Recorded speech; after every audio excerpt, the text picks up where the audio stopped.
This may be a strange story for some readers, but it is 100% truth, as I recall in response to 2 false police reports and slanderous allegations against me, which has affected my relationship with my neighbors in the apartment community. I also would rather not have a police record, since I practice being squeaky clean inside and out. I do realize law enforcement and the courts will be reading this, and I want them to know these are the events I have witnessed and experienced in my few years of living in these apartments. Robert. 2 false police reports. One morning, a few months ago, on my way to get coffee, Robert was sitting by the light blue building next door to our apartment building. I would normally say good morning to him, so I did. He replied, "Don't talk to me." I said, "Sorry.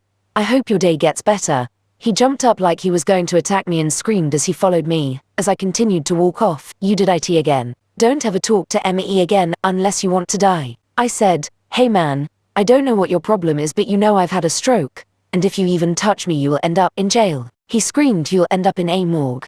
I just gave him a silent nod as an okay man. 20 minutes later the police knocked on my door asking about the incident. I thought the people in the office at the light blue building called on Robert, and nothing else was said until Brett, the manager of the apartment complex, told me Robert was harassing him about me. I said, "Yeah, but that's Robert. It's not like he'll do anything." Brett said, "You guys need to quit this. The police have already been involved." I said, "Yeah, but that's all on Robert. That has nothing to do with me." Brett said, "You were the one the cops were called on." I think flabbergasted is the word. I asked me, "What are you talking about?" Brett replied, "Robert had to call them on you." I quickly replied, "Are you kidding me?" So I told him the story, and he said he believed me, and we assumed it would pass. After that, and continuing to the present, Robert has followed me in the morning when I get out, always standing menacingly anywhere from at the bottom of my stairs to waiting for me in my morning coffee seat at Target. Currently he will passively aggressively burp, yell, "Ifakayozian." This happens nightly between 9 p.m. and 4:30 a.m. On 7/31/24 Robert woke me up as usual,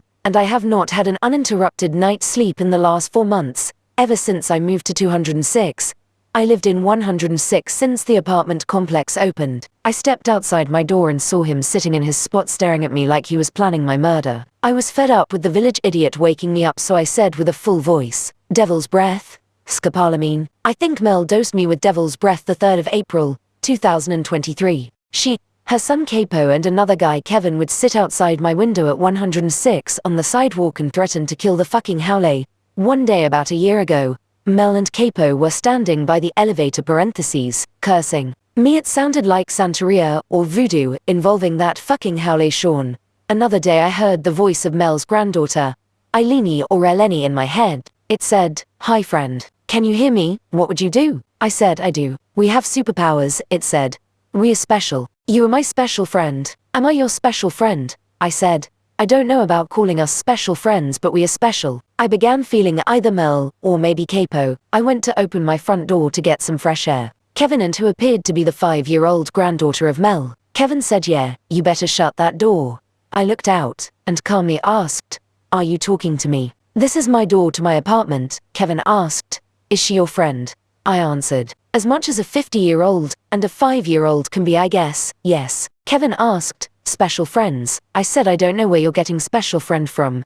Knowing exactly what was going on, he called me a perv. I asked, "What makes you think that?" "Have you heard of psychological projection?" Pointing out, he was the creep. He thought I was referring to them projecting their thoughts into mine. Kevin said, "I don't know what the fuck you're talking about." I said, "I know you do, special friend. I could write a book series full of the psychological torture I have to say, Robert has gone through." Which brings us back to 7/31/24. Robert smoking in his spot by the light blue building. I said, just loud enough for him to hear, "Good morning, Mel." Robert started rambling nonsense. I said, "I haven't said a word to Robert since Mel and Robert attacked me and filed a false police report. I don't want to see you when I look out my door. I don't want to see you outside my window. You've Mel harassed, tortured, possessed me, and now you have your little Rob Zombie. None of you are welcome here except Robert." Robert stood up and left. 5 minutes later I heard Robert passively aggressively burp, yell, "Afakayohole."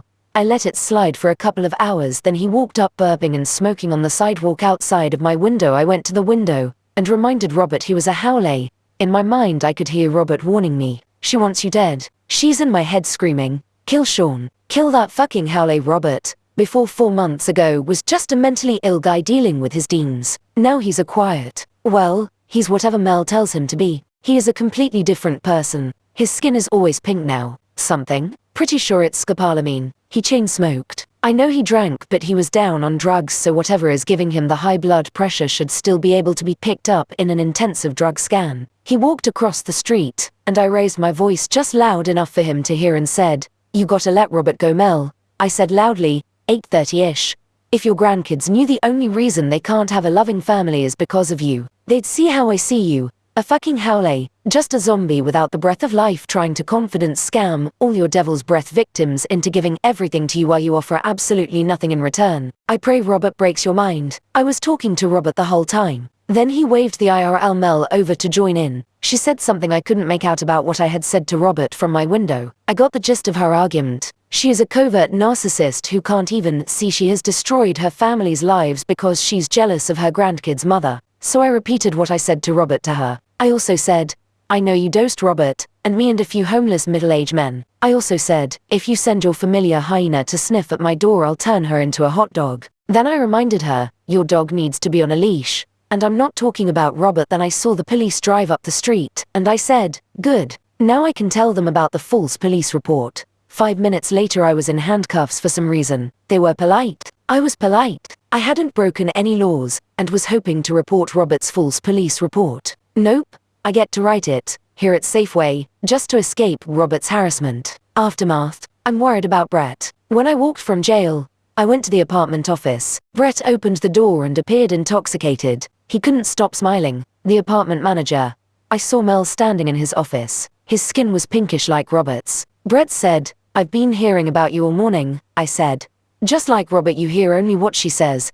He laughed, and looked over to her directing him. I was standing outside the door, then he said, "I'm thinking about calling the police on you for saying that about Mel." I said, "She's got you." "Dang it." He laughed, looked at her then said, "I mean, look at you." I told him, I just walked from jail where I didn't get any sleep after being harassed around the clock by them. "Do you know what scopolamine is?" Brett said, "No." I said, "Google it."